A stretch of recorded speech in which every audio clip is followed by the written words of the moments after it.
Baik, Assalamualaikum warahmatullahi wabarakatuh. Perkenalkan Bapak Ibu, nama saya Muhammad Raditya Danika. Dan pada kesempatan kali ini saya mohon izin untuk menjelaskan tesis saya yang berada di bawah bimbingan Prof. PM yang memiliki judul Identifikasi Preferensi dan Segmen Konsumen Layanan AI Generatif Berbasis Teks di Indonesia. Baik Bapak Ibu, jadi seperti yang mungkin Bapak Ibu sadari begitu ya, saya melihat bahwa salah satu teknologi yang berkembang paling pesat belakangan ini itu adalah AI Bapak Ibu, kecerdasan buatan gitu ya. Mungkin Bapak Ibu dosen sudah merasakan bahwa banyak mahasiswanya yang menggunakan AI begitu kan untuk mencari jurnal, mencari artikel, atau sekedar mencari informasi untuk tugas-tugas mereka begitu kan.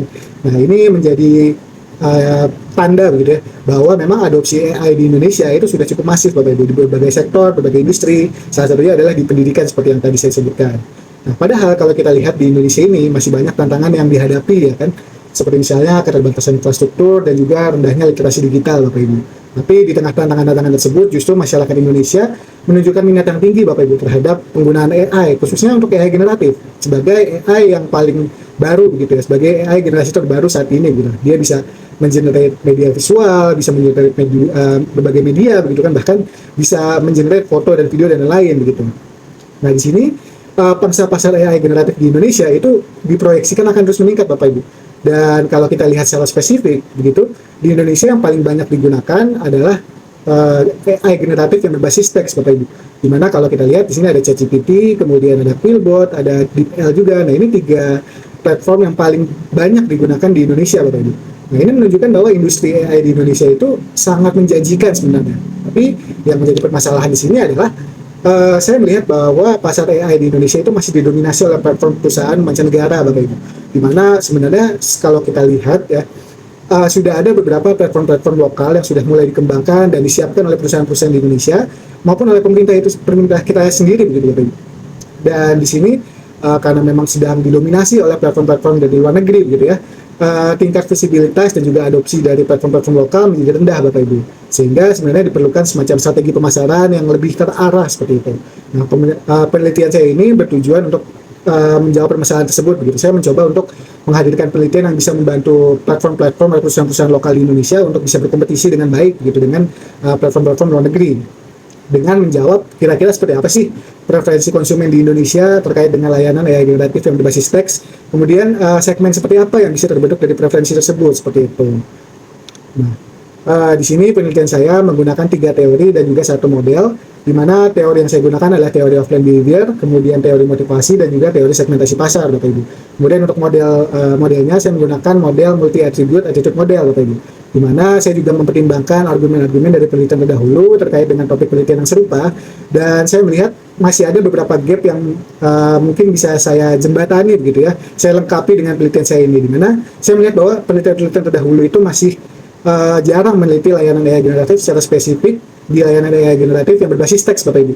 Kemudian juga yang meneliti preferensi konsumen di Indonesia terkait dengan layanan tersebut itu masih minim begitu, sehingga menurut saya dibutuhkan penelitian yang dapat menjadi base untuk penelitian-penelitian selanjutnya terkait dengan topik yang serupa seperti itu. Makanya di sini saya mencoba menghadirkan penelitian dengan conjoint analysis dan juga cluster analysis untuk meneliti hal tersebut. Nah, di sini saya menggunakan pendekatan kuantitatif eksploratif Bapak Ibu, di mana saya menggunakan analisis conjoint dan juga analisis cluster untuk menganalisis preferensi dan juga segmen konsumen di Indonesia begitu. Kemudian untuk alat penelitiannya saya menggunakan questionnaire daring untuk mengumpulkan data primer, di mana samplingnya saya menggunakan purposive sampling terhadap 180 responden minimal gitu ya, menurut buku Hare tahun 2019 dengan kriteria berumur setidaknya 17 tahun dan secara aktif menggunakan AI generatif yang berbasis teks selama 1 tahun terakhir. Nah, di sini saya menggunakan questionnaire daring dalam 2 tahap Bapak Ibu, di mana tahap pertama ini adalah tahap untuk pretest untuk memastikan bahwa variabel penelitian saya ini sudah relevan dalam konteks Indonesia begitu, dengan kondisi di Indonesia. Kemudian tahap kedua adalah kuesioner utama yang mengumpulkan data preferensi dari konsumen di Indonesia seperti itu. Untuk selanjutnya nanti dia olah menggunakan Excel dan juga SPSS 27 untuk dilakukan analisis conjoint dan juga analisis cluster. Nah, untuk variabel penelitian saya dapat dilihat bersama di sebelah kanan ini, saya menggunakan istilah atribut dan juga level Bapak Ibu, di mana atribut dan level ini merupakan unsur-unsur yang membentuk suatu produk gitu ya, yang membuatnya menjadi bernilai di mata konsumen gitu. Dan di sini terdapat 6 atribut dan juga masing-masing memiliki 3 level Bapak Ibu. di mana atribut dan level ini saya pilih berdasarkan penelitian-penelitian terdahulu, kemudian saya lakukan pretest terlebih dahulu untuk memastikan bahwa memang atribut dan level penelitian saya ini sudah relevan dan layak untuk diteliti di konteks Indonesia seperti itu. Baik Bapak Ibu, untuk metodenya seperti yang saya sebutkan sebelumnya, saya menggunakan analisis conjoint untuk menganalisis preferensi konsumen di Indonesia. Di sini saya menggunakan traditional conjoint analysis dengan tahapan-tahapan berdasarkan buku Hare tahun 2019. Kemudian untuk analisis clusternya, di sini saya mengelompokkan konsumen tersebut ke dalam beberapa cluster berdasarkan preferensi mereka begitu. Nah, di sini saya menggunakan hierarchical cluster analysis karena memang jumlah clusternya belum diketahui sebelumnya. Nah, kemudian untuk tahapan analisis clusternya di sini saya menggunakan dasar dari buku Hare tahun 2019 juga. Kemudian berikut ini merupakan diagram alir penelitian saya Bapak Ibu, di mana saya melakukan studi literatur terlebih dahulu untuk mengidentifikasi masalah, fenomena, kemudian tujuan penelitian dari penelitian saya ini, hingga pada tahap akhir saya melakukan interpretasi hasil dari temuan penelitian saya, seperti itu. Kemudian ini merupakan deskripsi data secara general terlebih dahulu Bapak Ibu, dari temuan penelitian saya, di mana pada tahap kedua, yaitu pengumpulan preferensi responden, begitu ya, saya mendapatkan 207 responden, tapi 20 diantaranya itu dieliminasi karena tidak memenuhi kriteria penelitian dan juga dianggap tidak layak oleh SPSS, karena memang beberapa dari mereka itu mengisi kuesioner dengan nilai yang sama untuk beberapa preferensi, gitu. Misal dari preferensi 1 dia ngisi 5, kemudian 5 lagi untuk preferensi 2, preferensi 3 juga 5, dan seterusnya. Nah, itu dianggap tidak layak oleh SPSS dan dieliminasi secara otomatis oleh SPSS. Nah, di sini sebelum melakukan pengumpulan data lebih lanjut, saya melakukan pilot test terlebih dahulu terhadap 30 responden untuk memastikan bahwa instrumen penelitian saya ini memiliki validitas dan juga reliabilitas yang baik, Bapak Ibu. Dimana kalau saya dilihat di sini, kita bisa melihat bahwa Pearson R dan juga Conspect alpha-nya memiliki nilai korelasi dan juga nilai signifikansi yang baik, dan dapat dipastikan bahwa instrumen penelitian saya itu layak untuk dilakukan eksperimen, untuk digunakan pada eksperimen utama gitu, karena memang memiliki validitas dan juga reliabilitas yang baik gitu. Nah, kalau kita lihat di sini, mayoritas responden merupakan pria Bapak Ibu, di mana ini sesuai dengan temuan dari penelitian Otis tahun 2024 yang menyatakan bahwa memang pengguna AI generatif secara umum adalah pria mayoritas. Kemudian didominasi juga oleh generasi Z Bapak Ibu. Nah, ini sesuai juga dengan fakta bahwa generasi Z menjadi salah satu generasi yang memiliki kemahiran yang lebih tinggi gitu terhadap teknologi dibandingkan generasi-generasi sebelumnya. Kemudian terkait dengan domisili, mayoritas responden itu ada di Pulau Jawa. Kemudian mereka juga berpendidikan terakhir sarjana, karena memang pada penelitian ini kriterianya adalah minimal umur 17 tahun gitu ya. Kemudian mayoritas responden juga merupakan pelajar atau mahasiswa Bapak Ibu. Nah, ini kalau kita lihat sebenarnya secara keseluruhan, mayoritas responden sebenarnya sudah bekerja Bapak Ibu, tapi jenis pekerjaannya itu bermacam-macam gitu, beragam, sehingga persentasenya itu terbagi-bagi ke dalam beberapa jenis, sehingga yang terlihat mencolok di sini adalah status pelajar gitu, yang paling mayoritas gitu kan. Nah, fakta ini sebenarnya selaras gitu dengan temuan selanjutnya berupa pernyataan responden yang menggunakan AI generatif untuk membantu pekerjaan mereka. Nah, ini juga menjadi indikasi bahwa AI generatif saat ini telah menjadi alat yang umum digunakan dalam pekerjaan. Nah, ini sesuai dengan temuan dari Maslach tahun 2025. Kemudian mayoritas responden juga menyatakan bahwa mereka cukup sering begitu menggunakan AI generatif berbasis teks, yaitu beberapa kali dalam seminggu begitu.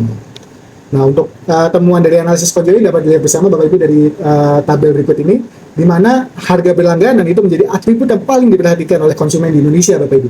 Nah, yang menjadi menarik di sini adalah harga berlangganan yang diinginkan oleh konsumen di Indonesia adalah dalam range berarti sampai 250.000. Tapi yang menjadi catatan di sini, mereka mau dengan harga tersebut, kemampuan yang diberikan oleh AI generatif berbasis teksnya itu harus tingkat tinggi begitu, tingkat yang paling tinggi seperti kemampuan premium outputnya, kemudian tersedia dengan penyimpanan tanpa batas untuk lewat percakapannya dan lain-lain Bapak Ibu.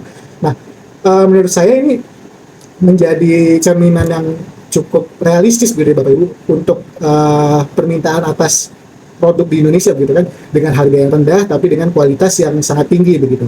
Tapi tentu akan menjadi masalah tersendiri bagi perusahaan lokal di Indonesia untuk memenuhi permintaan tersebut, sehingga akan lebih baik apabila perusahaan-perusahaan di Indonesia itu berfokus pada peningkatan kualitas salah satu atribut atau beberapa atribut dalam memenuhi kombinasi ini begitu, dengan tetap memperhatikan kira-kira atribut apa saja yang menjadi prioritas bagi konsumen seperti itu kan. Nah, kemudian dari sini akan lebih spesifik lagi hasilnya jika kita melihat per klasternya Bapak Ibu, karena dari analisis klaster saya menemukan ada 4 klaster yang terbentuk dari preferensi konsumen yang sudah didapatkan dari analisis konsumen tadi Bapak Ibu, dimana untuk karakteristik klaster pertama itu adalah didominasi oleh pria yang generasi Z dan merupakan lulusan sarjana baru gitu, atau fresh graduate gitu ya istilahnya sekarang ini. Nah di sini mereka menggunakan AI untuk pekerjaan mereka dan cukup sensitif terhadap harga.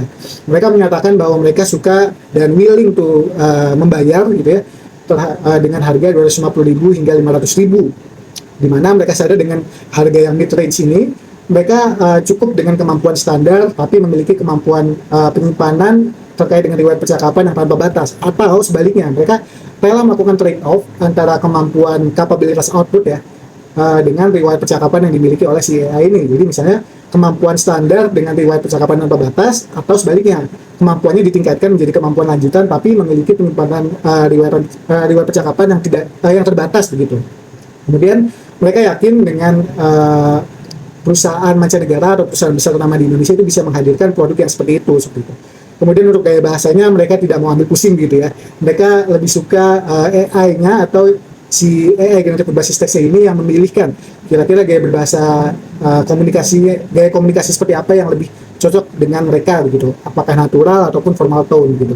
Kemudian untuk bahasa yang digunakan mereka lebih prefer untuk menggunakan bahasa Indonesia dalam bercakap-cakap dengan AI seperti itu. Nah untuk klaster kedua ini juga mirip dengan klaster yang pertama sebenarnya. Klaster kedua ini terdiri dari wanita generasi Z berstatus mahasiswa dan cukup aktif menggunakan AI untuk pendidikan mereka gitu, dan sama seperti klaster sebelumnya dia cukup sensitif terhadap harga gitu. Mereka rela membayarkan 250 hingga 500.000 untuk kemampuan yang sama-sama mid range gitu ya, kemampuan lanjutan dan dibuat oleh perusahaan indie lokal di Indonesia gitu, dengan tentu riwayat percakapan yang terbatas gitu ya. Jadi dengan harga yang mid range mereka expect untuk mendapatkan kemampuan yang mid range juga gitu. Jadi cukup fair untuk preferensi mereka di sini. Dan di sini mereka juga lebih suka dengan kemampuan berbahasa yang multibahasa dengan gaya komunikasi yang natural gitu atau kasual seperti itu ya. Untuk klaster ketiga ini merupakan pria generasi Z yang sudah bekerja namun melakukan studi lanjutan gitu. Mungkin seperti rekan-rekan S2 saya gitu ya. Di mana saat ini dia cukup aktif menggunakan AI untuk pekerjaan mereka dan lebih sensitif lagi terhadap harga Bapak Ibu, di mana mereka lebih memilih untuk membayarkan gratis hingga 250.000, tapi kemampuan yang ditawarkan juga memang yang basic saja gitu, kemampuan standar dan juga tanpa penyimpanan riwayat percakapan. Nah mereka yakin bahwa perusahaan besar ternama di Indonesia itu bisa menghadirkan produk seperti ini gitu, dengan gaya komunikasi yang natural dan juga kemampuan untuk berbahasa multibahasa begitu. Kemudian yang menurut saya menarik ini di klaster keempat Bapak Ibu, di mana klaster keempat ini memiliki karakteristik wanita, kemudian generasi X dan merupakan pekerja senior dan sebenarnya tidak terlalu aktif dalam menggunakan AI untuk pekerjaan mereka begitu.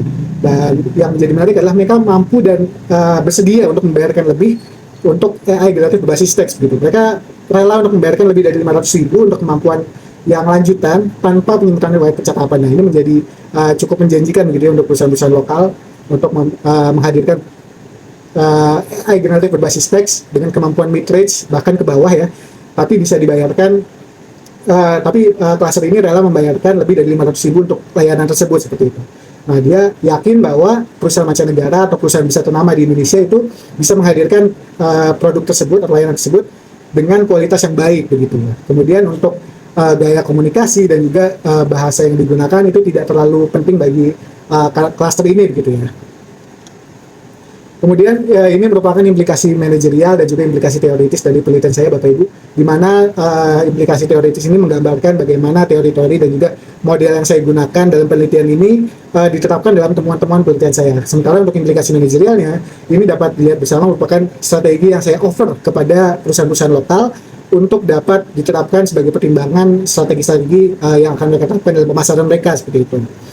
Jadi secara keseluruhan dapat disimpulkan bahwa pertanyaan penelitian dan tujuan penelitian saya ini tercapai Bapak Ibu, di mana preferensi konsumen dapat diketahui yang ideal seperti apa. Kemudian segmen konsumen tadi ada 4 klaster yang teridentifikasi dengan karakteristiknya masing-masing.